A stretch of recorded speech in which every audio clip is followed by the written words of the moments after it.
कई बार जाने अनजाने रास्ते पर जब हम गुजर रहे होते हैं तो हमारे सामने कई तरह के अपराध हो जाते हैं।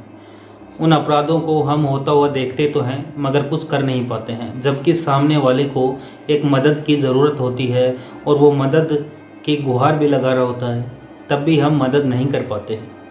ऐसे में हमें वहाँ से जाना नहीं चाहिए, बल्कि एक इंसानियत के नाते हमें वहाँ पर रुकना चाहिए और रुक कर ठंडे दिमाग से ये सोचना चाहिए कि हम इसकी किस तरह से मदद कर सकते हैं, हम पर भी आंच ना आए और सामने वाले की मदद भी हो जाए। ऐसे ही कुछ तरकीब सोचनी चाहिए।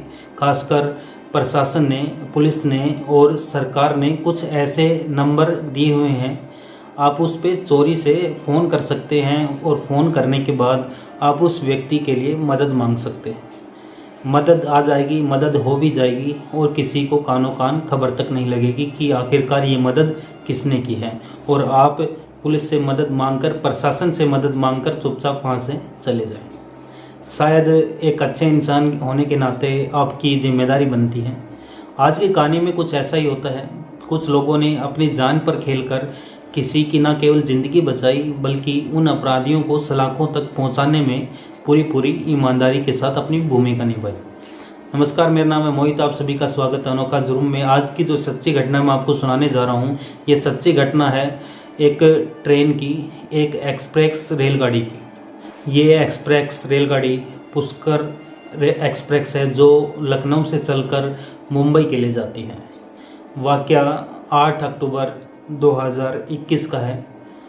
रात के 8 बजे के आसपास का वाकया है जब ये ट्रेन कई प्रदेशों की सीमा पार करते हुए सीधे महाराष्ट्र की सीमा में प्रवेश कर जाती है और वहाँ पर ज़िला औरंगाबाद के एक इलाका है, वहाँ पर पहुँचती है। जैसे ही इगतपुरी इलाका रेलवे स्टेशन पर जाती है, रुकती है, अचानक इस ट्रेन के अंदर लगभग 8 लोग चढ़ जाते हैं। 8 लोग वो स्लीपर कोच जो होता है, D2 एक डब्बा है, उसी कोच के अंदर वो चढ़ जाते हैं। उस वक्त कहते हैं कि जैसे जैसे ट्रेन अपने स्टॉपेज की ओर पहुंचती है, वैसे वैसे उसमें यात्रियों की संख्या है वो कम हो जाती है। मतलब भीड़ अपने आप कम होने लगती है। इस बोगी के अंदर ज़्यादा नहीं थे, 15 या 17 यात्री सफ़र कर रहे थे, बाकी पूरी बोगी खाली पड़ी हुई थी। और वो 8 बदमाश जो हैं उस बोगी के अंदर जैसे चढ़ते हैं, सभी के हाथों में हथियार थे। उन्होंने महज 2 या 3 मिनट के अंदर में ही जितनी भी यात्री थे उन यात्रियों से लूटपाट की, जिससे मोबाइल, नकदी, जेवरात और भी कई तरह के ऐसे ज़रूरी सामान थे जो उन्होंने अपने कब्ज़े में ले लिए थे। अब उन्हें इंतज़ार था अगले रेलवे स्टेशन के आने का। जैसे ही अगला रेलवे स्टेशन आएगा वो उतरकर वहाँ से भाग जाएंगे। मगर उन बदमाशों में से एक बदमाश की नज़र पड़ती है एक लगभग 20 साल की एक महिला पर, और जैसे ही उस महिला की तरफ देखता है तो देखकर उसकी तरफ वो अश्लील इशारे करने लगता है। उस महिला ने विरोध किया तो उसके बाद उसके मंसूबे और बढ़ गए। बढ़ते बढ़ते उसने उसका हाथ पकड़ लिया और उसके साथ ज़बरदस्ती करने लगा। हैरान करने वाली बात यह थी कि उसका पति भी वहीं मौके पर मौजूद है और उसके पति को गुस्सा आया और उसने ज़बरदस्त तरीके से विरोध करना स्टार्ट कर दिया। अब विरोध ज़्यादा बढ़ने लगा। जब तक वो अकेला बदमाश था, उसके साथ और भी कई बदमाश आते हैं और इस व्यक्ति के साथ मारपीट करना स्टार्ट कर देते हैं। जिस व्यक्ति के पत्नी के साथ अब तक छेड़छाड़ हो रही थी, अब ये छेड़छाड़ सीधे दुष्कर्म में बदल जाती है और वो लोग बारी बारी से उसका दुष्कर्म करने लगते हैं। ट्रेन अपनी रफ्तार पर चल रही थी। ट्रेन की रफ्तार में कोई कमी नहीं थी। ट्रेन के अंदर लगभग 15-16 यात्री मौजूद हैं, मगर सभी के सभी डरे हुए हैं क्योंकि सभी के कनपट्टी पर गन पॉइंट या फिर कोई भी हथियार लगाए हुए थे। अब ऐसे में वो करे तो करे क्या? उनका मोबाइल भी बदमाशों ने पहले छीन लिया था। अब कोई ऐसा साधन नहीं है जिससे वो किसी से मदद मांग सकें। 1-2 लोगों ने हिम्मत भी जुटाई कि वो ट्रेन की चैन खींचे, मगर चैन के पास वो बदमाश खड़े हुए थे, इसलिए उन्हें कोई मौका ही नहीं मिल रहा था। ये सफ़र चलता रहता है और उस महिला के साथ बारी बारी से बदमाश बलात्कार करते चले जाते हैं। उसका पति विरोध करता है, गिड़गिड़ाता है, हाथ पैर जोड़ता है कि मेरी पत्नी को छोड़ दो। वो रहम की भीख मांगता है, मगर बदमाशों के चेहरे पर जरा सी भी शिकंज नहीं थी, जरा सी भी पुलिस का ना ही पुलिस का खौफ था, ना ही ऊपर वाले का खौफ था। वो अपने काम को अंजाम दे रहे थे। उस पुष्पक एक्सप्रेस अपने रफ्तार पर लगातार चल रही थी, रोज़मर्रा की तरह जैसे चलती है। लेकिन ना तो उसका ड्राइवर जानता था कि आज उसके ट्रेन में ऐसा हादसा होने वाला है जो शायद इतिहास बन जाएगा, और शायद ये हादसा न जाने कितने यात्रियों पर असर डाल सकता है। उसे अगर पता होता तो उस ट्रेन को अपनी रफ्तार कम करता, रोक कर देता और रोक कर पुलिस की मदद भी मांग लेता। या आसपास की बोगियों के जो लोग थे उन्हें पता होता तो शायद वो मदद के लिए आ जाते हैं, मगर किसी को इस बात की कानो कान भनक नहीं थी। अंधेरा था, रात के लगभग 8 साढ़े 8 बजे हुए थे। ट्रेन चल रही है, लोग उसके साथ बलात्कार कर रहे हैं, यात्री चाहकर भी कुछ भी नहीं कर पा रहे। लगभग 19-20 किलोमीटर के सफ़र तय होने के बाद एक स्टेशन आता है कसारा। कसारा रेलवे स्टेशन जैसे आता है, ट्रेन यहाँ कर रुक जाती है और सभी बदमाशों ने उन लोगों को गन पॉइंट पर ले रखा था और साफ साफ बोल दिया था कि यदि किसी ने भी चिल्लाने की, शोर मचाने की कोशिश की तो आप लोग जान से हाथ धो बैठोगे। ये 2 मिनट किसी तरह से कट जाते हैं। ट्रेन की आवाज़ लगने लगती कि अब ये ट्रेन अपनी गति पर फिर से दौड़ने लगेगी।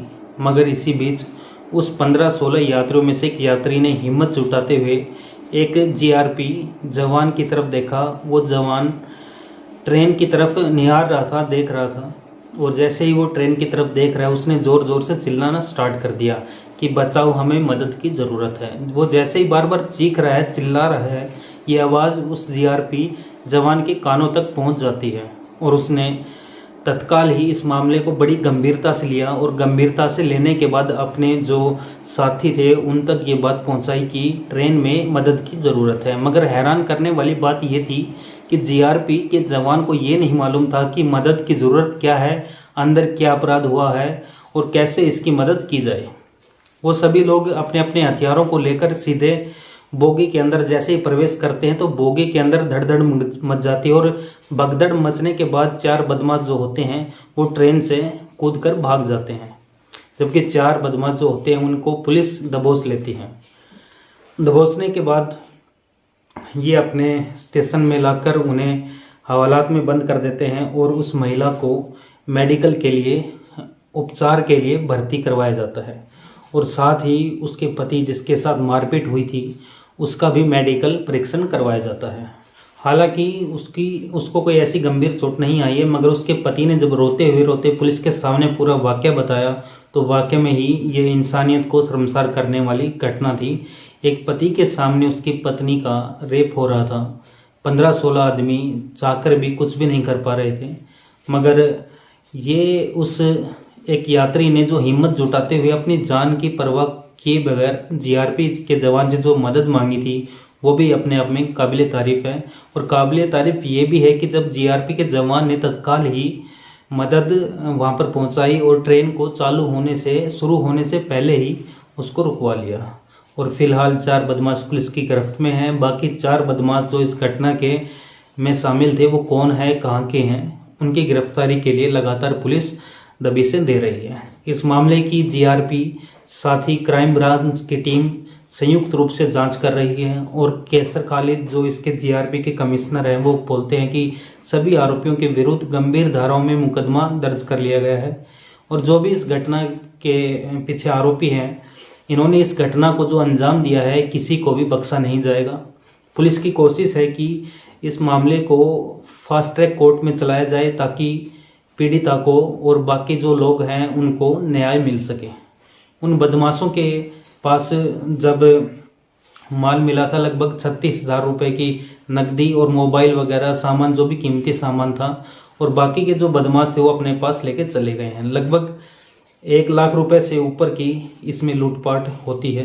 दोस्तों बिल्कुल सही बात है कि कई बार हमारी आंखों के सामने अपराध होता है मगर हम अपनी जान की परवाह करते हुए अपराध को रोक नहीं पाते हैं। मन तो बहुत करता है कि हम उस अपराध को रोक दें। इस कहानी में भी ऐसा ही होता है। एक यात्री ने हिम्मत जुटाई तो इस अपराध को ना केवल रोका, ना केवल अपनी जान को भी खतरे में डाला, और उनकी जान जाती तो जाती मगर कई लोगों की जान बच भी जाती और बच भी गई। ज़िंदगी में रिस्क लेना ही बहुत अच्छा है, बहुत अच्छी बात है और रिस्क लेना चाहिए और लोगों की मदद करते रहना चाहिए। इसलिए अगर आपके सामने कभी कोई अपराध होता है तो आपको डरना नहीं है, बड़ी ही सूझबूझ से समझदारी से उस काम लेते हुए उस अपराध को रोकने का प्रयास करना है। दोस्तों, इस कहानी को सुनाने का उद्देश्य किसी को परेशान करना नहीं है, किसी का दिल दुखाना नहीं है, बल्कि आपको सचेत करना है, आपको जागरूक करना है। आप जहाँ भी रहें अपना ख्याल रखें, सुरक्षित रहें। धन्यवाद।